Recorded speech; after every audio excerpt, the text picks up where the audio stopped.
Abbiamo con noi quello che possiamo considerare l'artefice del successo di questi 4 vini, tipicamente veneti.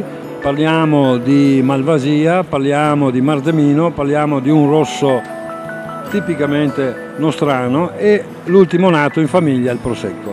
Al dottor Sorgella quindi la parola per spiegarci queste 4 etichette. La cosa importante è questa: ritrovare e ritrovarsi nel creare un prodotto tipicamente del nostro territorio. La Malvasia e il Marzemino come pilastri che ha creato proprio il consorzio. Sono vini che hanno una storia che addirittura risale prima ancora dei Romani, e questo praticamente ha dato modo e ha dato fregio al marchio, al consorzio, di creare questi 2 prodotti che oggi, ad esempio, la Malvasia è l'unica DOC del Veneto come riconoscimento.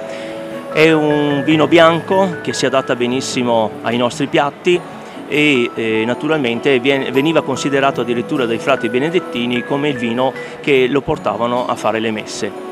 Il Marzemino, all'incontrario, è un vino di compagnia, fruttato con queste note caratteristiche violacee, e questo denota praticamente un vino che veniva accompagnato addirittura a dolci o naturalmente a carne molto leggera.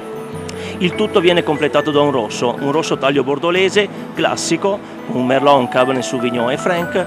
Questo naturalmente viene abbinato ai nostri secondi, perché no, al nostro risotto veneto, quindi è anche un primo, e l'ultimo nato, diciamo, abbiamo il nostro Prosecco che ha avuto riconoscimento DOC nel settembre 2011 e naturalmente sta avendo e sta delineando naturalmente una conoscenza anche non solo a livello nazionale ma anche estera.